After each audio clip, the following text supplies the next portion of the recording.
नमस्कार दोस्तों, AB classes YouTube channel में आप सभी का स्वागत है। आज का सब्जेक्ट है इंडस्ट्रियल इंजीनियरिंग एंड मैनेजमेंट और आज हम लोग इस सब्जेक्ट में समझेंगे फैक्ट्री कॉस्ट और इसके ओवरहेड्स। अब फैक्ट्री कॉस्ट क्या होती है, इसके ओवरहेड्स कौन कौन से होते हैं और इसकी कैलकुलेशन कैसे की जाती है, इस सब कुछ समझने के लिए वीडियो पूरा देखें। जो मैं समझाता हूं उसको ध्यान से सुने, समझ में जरूर आएगा। अब आप लोग ध्यान से सुनेंगे जो भी मैं समझा रहा हूं। यहां पर लिखा हुआ फैक्ट्री कॉस्ट। फैक्ट्री कॉस्ट का मतलब है कोई भी कंपनी है जो प्रोडक्ट बनाती है, उस प्रोडक्ट को बनाने में जो भी खर्चे आते हैं वह सब किसमें शामिल होते हैं? फैक्ट्री कॉस्ट में। हम जानते हैं कोई भी प्रोडक्ट जो हमें प्राप्त होता है, जो भी हम खरीदते रहते हैं, वह किसी ना किसी कंपनी में बनते हैं जिसे हम फैक्ट्री बोलते हैं। तो एक प्रोडक्ट जो बनता है उसकी लागत निकाली जाती, मतलब उसकी कॉस्टिंग निकाली जाती कि एक प्रोडक्ट को बनने में कितना खर्चा आ रहा है। यहां तक कि पूरी कंपनी को बनाने से लेकर, मतलब कंपनी की जमीन खरीदना है, कंपनी की बिल्डिंग बनाना है, मशीन बनाना, मशीनें लेना है, सैलरी पे करना है, डिफरेंट टाइप्स के एम्प्लॉय होते हैं उन पर जो खर्चा आता है, टूट फूट का खर्चा आता है, ये बहुत सारे खर्चे आते हैं, उन सब की कॉस्टिंग होती है। फिर उसके जो कंपनी के जो प्रोडक्ट बनते हैं, उन प्रोडक्ट के बनने के आधार पर सिर्फ बनने तक की कीमत निकाली जाती है कि हम इतने प्रोडक्ट बनाए हैं तो इतने प्रोडक्ट बनने में इतना खर्चा हमारा आ रहा है। तो बनने तक का जो भी खर्चा है वह सभी टाइप के खर्चों का अगर योग कर दिया जाए, जोड़ दिया जाए, तो उन्हीं सभी खर्चों का योग को हम क्या बोलते हैं? फैक्ट्री कॉस्ट बोलते हैं। याद रखें, इसमें प्रॉफिट या लॉस शामिल नहीं है, सिर्फ बनाने का खर्चा। वो सभी टाइप के खर्चे जो भी उसकी बनाने में लग रहे हैं, उन सब का यदि योग किया जाता है तो उन्हें हम क्या बोलते हैं? फैक्ट्री कॉस्ट बोलते हैं। अब डिफरेंट टाइप्स के खर्चे होते हैं तो उनको अलग अलग भागों में डिवाइड किए गए हैं। कुछ खर्चे यहां पर दिख रहे हैं, जैसे मेन एलिमेंट्स बोल सकते हैं इनको, जैसे मटेरियल कॉस्ट हो गई है, लेबर कॉस्ट हो गई और अदर एक्सपेंसेस हो गए। इनको मेन देखें तो तीन भागों में डिवाइड किया गया। याद रखें, पहला मटेरियल, दूसरा लेबर और तीसरा एक्सपेंसेस। अब यहां पर जो मटेरियल दिख रहा है, मटेरियल कॉस्ट, इस मटेरियल कॉस्ट को भी दो भागों में डिवाइड किया गया। कितने भागों में? दो भागों में। एक डायरेक्ट मटेरियल कॉस्ट, दूसरी इनडायरेक्ट मटेरियल कॉस्ट। तो याद रहेगा, मटेरियल की जो कॉस्टिंग है उसको दो भागों में डिवाइड किया गया है। पहला डायरेक्ट मटेरियल कॉस्ट, दूसरी indirect material cost. Direct material costing में हम लोग उस टाइप के मटेरियल की कॉस्ट शामिल करते हैं जो डायरेक्ट प्रोडक्ट को बनने में शामिल की जाती, जैसे रॉ मटेरियल। कोई भी मटेरियल, जिस भी मटेरियल का बना हुआ है, मान लो कोई मटेरियल लकड़ी का बना हुआ है, तो लकड़ी खरीदने में जो लागत लग रही है वह सब डायरेक्ट मटेरियल कॉस्ट में आएगी। मान लो कोई पीस आयरन का बना हुआ है, एल्युमिनियम का बना हो सकता है, किसी भी मटेरियल का बना हुआ है, यहां तक कि वो कागज का भी बना हो सकता है, किसी भी प्लास्टिक का भी बना हो सकता है। किसी भी मटेरियल का जो प्रोडक्ट बना हुआ है, वह जो मटेरियल है उसको खरीदने में जो लागत लगती है उसको हम क्या बोलते हैं? Direct material cost. दूसरी होती है इनडायरेक्ट मटेरियल कॉस्ट। क्या है? Indirect material cost. Indirect material cost में ऐसे मटेरियल की कॉस्ट शामिल होती है जो प्रोडक्ट के बनने में सहायक होते हैं, मतलब प्रोडक्ट बन रहा है तो उसमें प्रोडक्ट की बनने की मदद करते हैं, लेकिन वो भी, उनको भी मटेरियल बोलते हैं।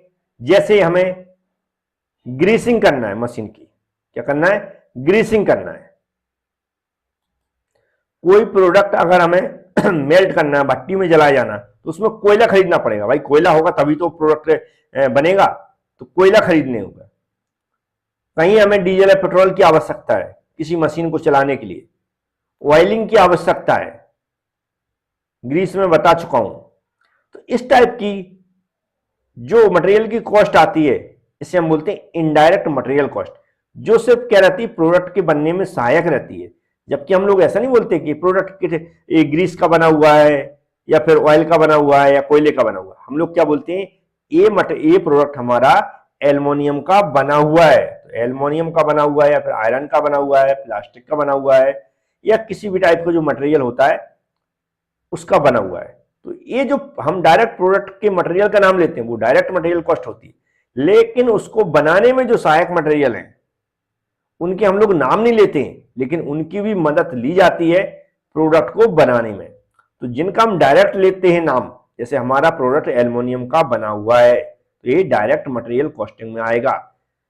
अब एल्युमिनियम का तो बना हुआ है, लेकिन प्रोडक्ट को बनाने में बहुत सारे ऐसी मदद हुई, जैसे किसी मटेरियल को मेल्ट करना पड़ा तो उसके लिए कोयले की आवश्यकता पड़ेगी, भट्टी जलाना पड़ेगी, तो कोयला क्या है, वो भी एक मटेरियल है, वो इनडायरेक्ट मटेरियल कॉस्ट में आएगा। अब कोई मशीन चल रही है तो हो सकता है उसके लिए लाइट से तो जलती ही है, डीजल पेट्रोल से भी चलने वाली होती है, तो वो डीजल पेट्रोल भी किसमें, इनडायरेक्ट मटेरियल कॉस्ट में आएगा। मशीन की ग्रीसिंग करना है, मशीन की ऑयलिंग करना है, ये सब क्या आते हैं, इनडायरेक्ट मटेरियल कॉस्ट में आते हैं। फिर आती है हमारी लेबर कॉस्ट। तो यहां पर जो लेबर कॉस्ट है ये भी दो टाइप्स की होती है, एक डायरेक्ट लेबर कॉस्ट और एक indirect labour cost. Direct labour cost और indirect labour cost. Direct labour cost में वह कर्मचारी आते हैं जो प्रोडक्ट को बनाने में मदद करते हैं, चाहे वो मशीन के ऑपरेटर हों या मशीन को मेंटेन करने वाले हों या प्रोडक्ट को डिजाइन करने वाले हों या उसका इंस्पेक्शन करने वाले हों। कह सकते हैं जिनका डायरेक्ट रोल प्रोडक्ट को बनाने में है वह सब कर्मचारी किसमें आते हैं, डायरेक्ट लेबर कॉस्ट में आते हैं।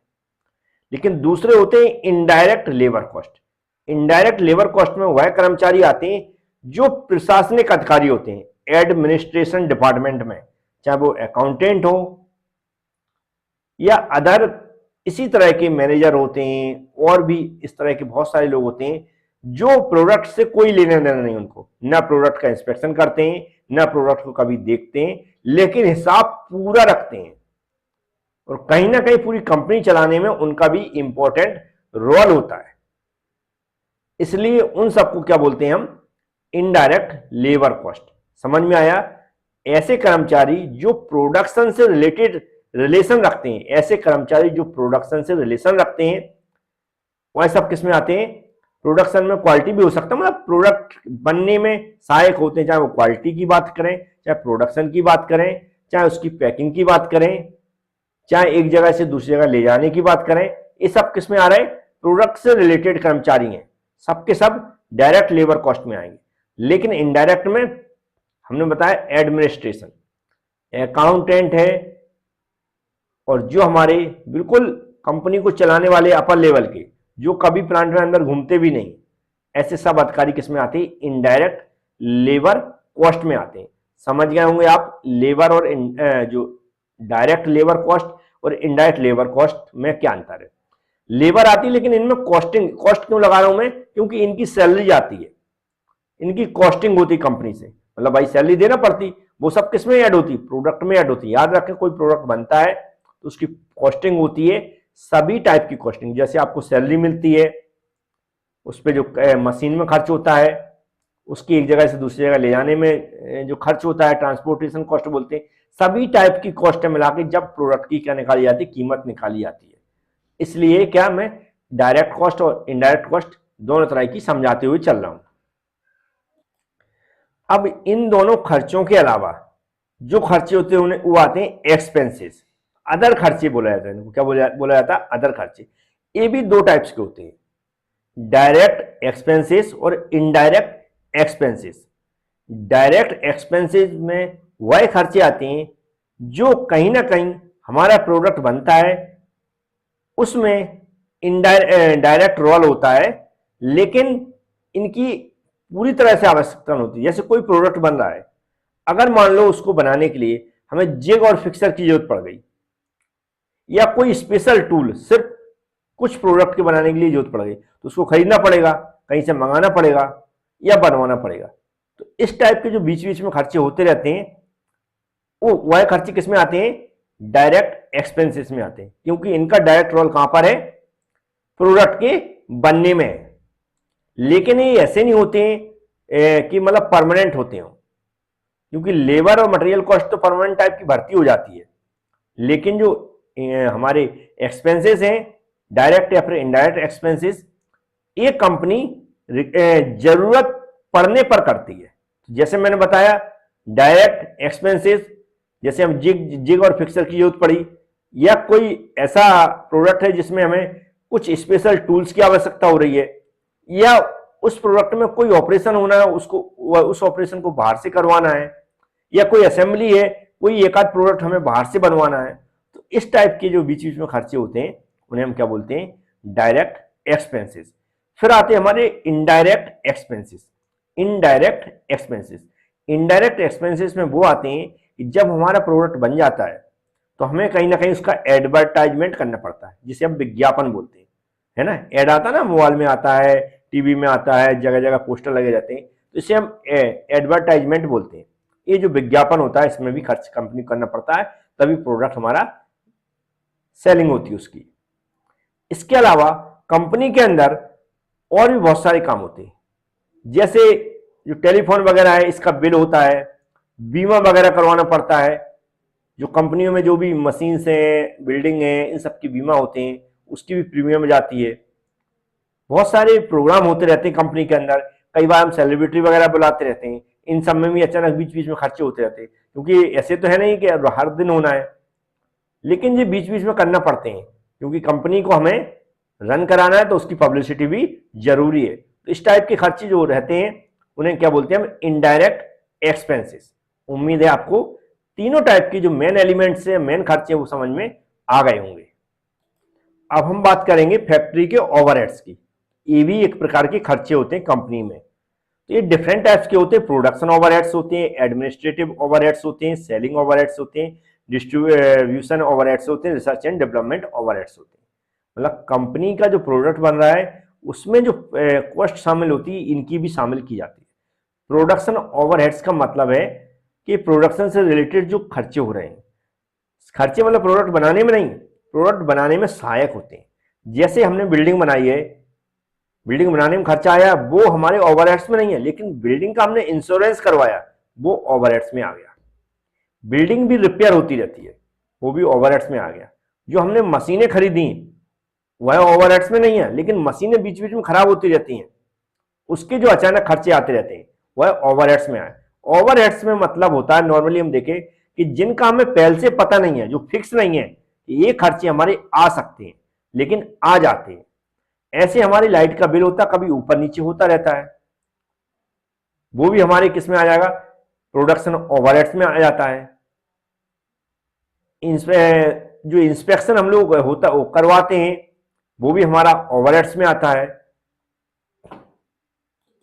वाटर है, फ्यूल है, पावर है, ये सब क्या ऊपर नीचे होते रहते हैं, ये भी हमारे किस में आते हैं, ओवरहेड्स में आते हैं। ग्रीसिंग है, कॉटन है, बहुत सारे ऐसे खर्चे हैं जो हमारे फैक्ट्री के ओवरहेड्स में आते हैं, लेकिन प्रोडक्शन ओवरहेड्स के अंदर आते हैं। उम्मीद है आप लोग समझ गए होंगे। मतलब प्रोडक्शन जहां हो रहा है वहां पर अचानक से आने वाले खर्चे, जिनका पहले से डिसाइड नहीं रहता है, जो ऊपर नीचे होते रहते हैं, वह सब किस में आते हैं, प्रोडक्शन ओवरहेड्स में आते हैं। नेक्स्ट है एडमिनिस्ट्रेटिव ओवरहेड्स। जो प्रशासनिक अधिकारी होते हैं ना, वो उनके काम के खर्चे, जैसे उनको एक जगह से दूसरी जगह जाना है कंपनी के काम से, तो भाई उनका टिकट करवाना पड़ेगा, चाहे वो रेलवे का टिकट हो या फिर हमारे हवाई जहाज से जा रहे हो, वो भी एडमिनिस्ट्रेटिव ओवरहेड्स में आते हैं। बहुत सारे ऐसे टेंडर हैं जो हम पेपर में देते हैं, या फिर किसी के थ्रू हम वो टेंडर निकलवाते हैं, वो भी ओवरहेड्स में आते हैं। एडवर्टाइजमेंट निकलवाते हैं जब किसी की भर्ती करना है, वो भी हमारे एडमिनिस्ट्रेटिव ओवरहेड में आते हैं, क्योंकि इन सब में खर्चा लगता है। टेलीफोन वगैरह का बिल है, वो भी हमारे एडमिनिस्ट्रेटिव ओवरहेड्स में आते हैं। तो और हमारी जो गाड़ियां वगैरह चलती रहती हैं, इन पर फ्यूल खर्च होता है, खासकर इनको ले जाने के लिए, छोड़ने के लिए, इनके कामों से जाने के लिए, किसके, एडमिनिस्ट्रेटिव डिपार्टमेंट के, वह सब किस में आता है, एडमिनिस्ट्रेटिव ओवरहेड्स में आता है। फिर है हमारी सेलिंग ओवरहेड्स। अब सेलिंग मतलब बेचने के लिए, तो बेचने के लिए हमें एडवर्टाइजमेंट भी करना पड़ती है। प्रोडक्ट को कहीं हो सकता है प्रेजेंट करने के लिए ले जाना पड़ता है, कई बार भेजते ना, प्रोडक्ट भेजे हमने किसी जगह, तो उसको भेजने का खर्चा आता है, फिर वो वापस आते हैं। तो ये है सेलिंग वाला स्टाफ अलग से रखते हैं हम, कई बार टेंडर भी देते हैं कि सेलिंग करने के लिए कई बार जरूरत पड़ती तो कई बार नहीं पड़ती, तो इस टाइप का स्टाफ होता सेलिंग का। तो ये होती है हमारी सेलिंग ओवरहेड। अब सेलिंग हेड में कई बार क्या होता है, जो हम कमीशन देते हैं, क्योंकि प्रोडक्ट को जब हम बेचते हैं तो जो एक बीच की पार्टी होती है जिसके थ्रू हम बिचवाते हैं उसको कमीशन भी देना पड़ता है। जैसे मान लो फ्लिपकार्ट है, फ्लिपकार्ट के थ्रू हम कोई भी प्रोडक्ट सेल कर रहे हैं तो हम फ्लिपकार्ट को हमें कमीशन देना पड़ेगा। तो ये भी किस में आता है, सेलिंग ओवरहेड्स में आता है। जो हमारे अलाउंसेस होते हैं, जो हम जब किसी को बाहर सेलिंग करने भेजते हैं तो वो भी हमारा सेलिंग ओवरहेड्स में आता है। उम्मीद है आप समझ गए होंगे। फिर आता है हमारा डिस्ट्रीब्यूशन ओवरहेड्स। डिस्ट्रीब्यूशन का मतलब होता है प्रोडक्ट एक जगह से दूसरी जगह जाना है, उसमें जो खर्चे आते हैं। तो पहले तो इसका डिपार्टमेंट होता है, चाहे वो हमारा स्टोर कीपर हो या पैकिंग करने वाला हो या एक जगह से दूसरी जगह ले जाने वाला हो। ये सब क्या है, इनकी सैलरी आती है, तो ये डिस्ट्रीब्यूशन ओवरहेड में आती है। इसके अलावा प्रोडक्ट को कई बार बाहर ज्यादा वेयर हाउस वगैरह में रखते हैं तो वो भी खर्चे आते हैं, वो भी हमारे डिस्ट्रीब्यूशन ओवरहेड्स में आते हैं। प्रोडक्ट को एक जगह से दूसरी जगह भिजवाना है, जिसे ट्रांसपोर्टेशन कॉस्ट बोलते हैं, वो भी हमारे डिस्ट्रीब्यूशन ओवरहेड्स में आते हैं। तो इस तरह की जो प्रोडक्ट को जब हमें एक जगह से दूसरी जगह भेजना है, स्टोर करना है, उसको पैक करवाना है, उसका देखरेख करना है, जो हमारा पैक हो रहा है, इन सब का जो कॉस्टिंग होती है वह हमारी किस में आती है, डिस्ट्रीब्यूशन ओवरहेड्स में आती है। नेक्स्ट हमारा रिसर्च एंड डेवलपमेंट ओवरहेड्स। अब हमारे जो प्रोडक्ट देखते हैं हम, कुछ ना कुछ परिवर्तन होता रहता है, कुछ ना कुछ नया बनता रहता है, चाहे वो मोबाइल की बात करें या किसी प्रोडक्ट की बात करें। तो जो टीम हमारी रिसर्च एंड डेवलपमेंट में लगी रहती है, जो व्यक्ति काम करते हैं, उनकी सैलरी है, उन पर जो नेट वगैरह का खर्चा है, वह जब बाहर कहीं इंस्पेक्शन करने जाते हैं तो इस टाइप के जो खर्चे आते हैं वह किस में आते हैं, रिसर्च एंड डेवलपमेंट में आते हैं। समझ में आया, रिसर्च एंड डेवलपमेंट। हम देखते हैं दिनों दिन हर प्रोडक्ट में कुछ ना कुछ नया होता रहता है, परिवर्तन होता रहता है। ये किन लोगों के कारण होता है, ये रिसर्च एंड डेवलपमेंट वालों के कारण होता है। और जो रिसर्च एंड डेवलपमेंट करते हैं तो उस पर खर्चा भी आता होगा, तो वो भी हमारा खर्चा प्रोडक्ट में ही शामिल होता है, लेकिन जो किस कैटेगरी में आता है, रिसर्च एंड डेवलपमेंट की कैटेगरी में आता है। तो ये डिफरेंट टाइप्स के आज मैंने खर्चे बताए, ये सब एक प्रोडक्ट के बनने में शामिल किए जाते हैं। जब एक प्रोडक्ट की हमारी कॉस्ट निकलती है, फिर उसके ऊपर हमारी सेलिंग प्राइस निकाली जाती है। सेलिंग प्राइस का मतलब प्रॉफिट जोड़ के। तो सेलिंग प्राइस हम कैसे निकालते हैं, कुछ फॉर्मूले से मैं बताता हूं, कई बार उन पर न्यूमेरिकल क्वेश्चन भी पूछे जाते हैं। तो जो हमारी सेलिंग प्राइस है प्रोडक्ट की, उसके निकालने के तरीका होते हैं, ध्यान से समझिए। फॉर्मूले भी ये कह सकते हैं, इनका उपयोग हम कहां, जब कैलकुलेशन करेंगे वहां पर भी किया जाएगा। तो प्राइम कॉस्ट सबसे पहले आती है। प्राइम कॉस्ट, प्राइम कॉस्ट में जो शामिल होती है उसमें direct labour cost plus direct material cost plus direct expenses, ये तीनों कॉस्ट जो शामिल करके हम जो ऐड करते हैं वह क्या बनती है, हमारी प्राइम कॉस्ट बनती है। फिर आती है हमारी फैक्ट्री कॉस्ट। फैक्ट्री कॉस्ट में हम क्या करते हैं, जो भी प्राइम कॉस्ट निकलेगी, यदि उसमें हम फैक्ट्री के एक्सपेंसेस जोड़ देते हैं तो वह क्या बन जाती है, हमारी फैक्ट्री कॉस्ट बन जाती है। फैक्ट्री एक्सपेंसेस मतलब जो ओवरहेड्स होते हैं वो जोड़ देते हैं तो हमारी क्या बन जाती है, फैक्ट्री कॉस्ट बन जाती है। प्राइम कॉस्ट में सभी टाइप की कॉस्ट जो यहाँ पर लिखी वो लिखेंगे, प्लस हम फैक्ट्री एक्सपेंसेस लिखेंगे, तो हमारी क्या बनेगी, फैक्ट्री कॉस्ट बनेगी। इसके बाद आती है मैन्युफैक्चरिंग कॉस्ट। मैन्युफैक्चरिंग कॉस्ट में हम देखें तो फैक्ट्री कॉस्ट, जो भी हम यहाँ पर फैक्ट्री कॉस्ट निकालेंगे उसको यहाँ पर रख देंगे, प्लस इसमें एडमिनिस्ट्रेटिव एक्सपेंसेस। जो एडमिनिस्ट्रेटिव एक्सपेंसेस हैं, जो डिफरेंट टाइप्स के अभी मैंने डिस्कस किया, वो जितने भी टाइप्स के उनको यदि ऐड कर देंगे तो क्या बन जाएगी, मैन्युफैक्चरिंग कॉस्ट बन जाएगी। फिर आती है हमारी टोटल कॉस्ट। टोटल कॉस्ट जो प्रोडक्ट की है उसमें जो हमारी मैन्युफैक्चरिंग कॉस्ट तो हो ही जाएगी, इसके अलावा हमारी जो ऑफिस कॉस्ट है, सेलिंग एक्सपेंसेस है और डिस्ट्रीब्यूशन एक्सपेंसेस, क्या कौन सी हो गई, ऑफिस कॉस्ट, सेलिंग एक्सपेंसेस और डिस्ट्रीब्यूशन एक्सपेंसेस। ये तीनों को यदि हम मैन्युफैक्चरिंग कॉस्ट में जोड़ देते हैं तो हमारी कौन सी क्या बन जाएगी, टोटल कॉस्ट बन जाएगी। फिर है हमारी सेलिंग प्राइस। यदि आप हमारे YouTube चैनल AB क्लासेस को देखते हैं तो उसको सब्सक्राइब करके जरूर रखें, या आप पहली बार देख रहे हैं तो सब्सक्राइब कर लें, बेल आइकन पर क्लिक कर लें, जिससे कि आने वाले वीडियो की नोटिफिकेशन आपके पास पहुंच जाएंगे जब भी हम कोई नया कोर्स स्टार्ट करते हैं या नए नए वीडियो आते हैं। और वीडियो को लाइक करना ना भूलें यदि आपको हमारे वीडियो पसंद आते हैं। तो यहाँ पर क्या लिखा, सेलिंग प्राइस। अब सेलिंग प्राइस में क्या क्या आते हैं, तो यहाँ पर लिखा selling price product determine the adding profit to the original cost of the product. जो अभी मैंने ओरिजिनल कॉस्ट निकाली है, प्रोडक्ट की कॉस्ट इससे पहले निकाली, उसमें यदि हम क्या करते हैं, जो सेलिंग प्राइस है उसमें परचेजिंग कॉस्ट जो रहती है वो अगर निकाल देते तो प्रॉफिट निकलता है।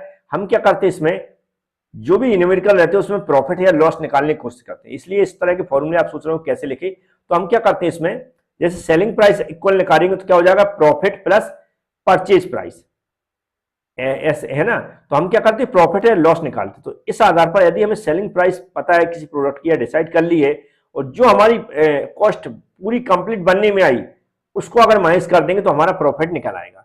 इसी तरह जब हम लॉस देखते हैं तो हमारी जो भी कॉस्ट हमने खरीदी है, जो प्रोडक्ट जितनी भी कीमत में बना हुआ है और जो सेलिंग प्राइस उसको यदि माइनस कर देते हैं तो हमारा क्या आ जाएगा लॉस आ जाएगा। तो प्रॉफिट और लॉस है वह हम लोग कैलकुलेशन करते हैं, इसलिए इस तरह के फॉर्मूले मैंने बना दिए हैं। सेलिंग प्राइस में जो शामिल होता है वह प्रॉफिट प्लस हमारी प्रोडक्ट की टोटल प्रोडक्ट की बनने वाली कॉस्ट होती है। उम्मीद है आप समझ गए होंगे, लेक्चर भी आपको पूरा अच्छे समझ में आया होगा। Thank you friends.